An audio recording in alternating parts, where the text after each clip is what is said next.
Uniform civil code पर युवा चेतना के संयोजक रोहित सिंह ने प्राइम न्यूज के संवाददाता पंकज वानखेड़े से खास बातचीत की है, जिसमें उन्होंने कहा कि देश के सभी लोगों को बराबरी का अधिकार है। साथ ही उन्होंने और क्या कुछ कहा है, आपको भी सुनाते हैं।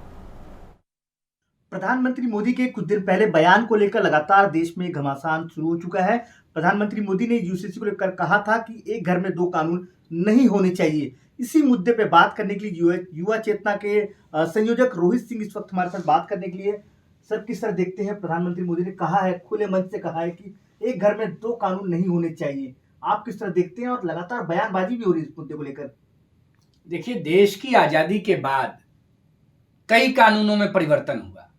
देश की बहुसंख्यक आबादी ने भी देश के संविधान में निष्ठा व्यक्त करते हुए अपने धर्म के आधार के कानूनों का त्याग किया और बाबा साहब अंबेडकर द्वारा लिखित भारत का जो सबसे बड़ा पुस्तक है संविधान, उसमें निष्ठा व्यक्त करते हुए संविधान के प्रावधानों को ही मानने का सदप्रयास किया।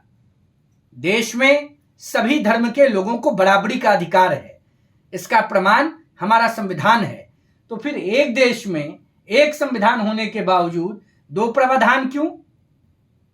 इस देश में हिंदू धर्म के लोग एक विवाह कर सकते हैं, ईसाई धर्म के लोग, बौद्ध, जैन, पारसी सब एक विवाह कर सकते हैं। तो फिर एक धर्म में चार चार विवाह की आजादी क्यों? क्या आधार होता है इसका? देश में एक कानून होना चाहिए। और प्रधानमंत्री आदरणीय मोदी जी ने देश की प्रगति के लिए, देश को अंतर्राष्ट्रीय स्तर पर स्थापित करने के लिए संवैधानिक मूल्यों के प्रति निष्ठा व्यक्त करते हुए यूनिफॉर्म सिविल कोड की वकालत की है। और मुझे लगता है कि अब वो वक्त आ गया है जब देश में यूनिफॉर्म सिविल कोड लागू होना चाहिए। सर, इसी घटनाक्रम में अभी कुछ देर पहले आपसे बात कर रहा हूँ, कुछ देर पहले उत्तराखंड को लेकर बड़ी खबर आ रही है। उत्तराखंड की जो कमेटी बनी थी, फॉर्मर जस्टिस देसाई जी ने कहा है कि हमने ड्राफ्ट लगभग तैयार कर लिया है और प्रिंट होकर हम सरकार को सुपुर्द कर देंगे। उधर मुख्यमंत्री पुष्कर सिंह धामी का बयान आया है कि उन्होंने कहा है कि जैसे हमें ड्राफ्ट मिलता है, हम आगे की जो प्रोसीजर है, जो बिल बनाने को लेकर और उसको लागू करने को लेकर, हम तैयारी पूरी है हमारी। देखिए, आजादी के अमृत काल में देश के सिस्टम को एक नया चीज मिल रहा है।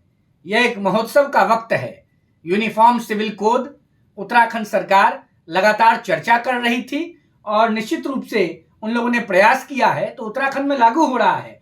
लेकिन सबसे बड़ी बात है कि देश के प्रधानमंत्री मोदी जी के नेतृत्व में अब हमारे देश को यूनिफॉर्म सिविल कोड मिलने जा रहा है, जो बहुत स्वागत योग्य कदम है। और पूरे देश के लोग, हर धर्म के लोग, हर जात के लोग, हर भाषा को बोलने वाले लोग इस दिन के प्रतीक्षा में हैं।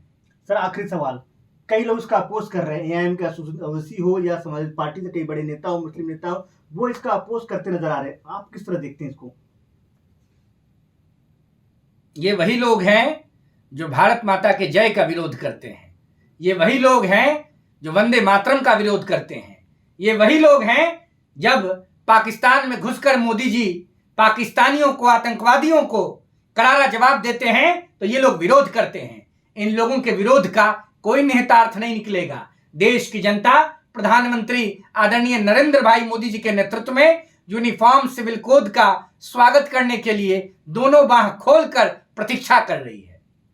धन्यवाद सर, प्राइम न्यूज से बात करने के लिए। बिल्कुल बेशक है, युवा चेतना के संयोजक है रोहित सिंह ने साफ कहा है कि स्वागत योग्य है प्रधानमंत्री मोदी का बयान, और उत्तराखंड सरकार जिस पहल पे काम कर रही है यूसीसी को लेकर, वो भी स्वागत योग्य है। पंकज वानखेड़े, प्राइम न्यूज, नई दिल्ली।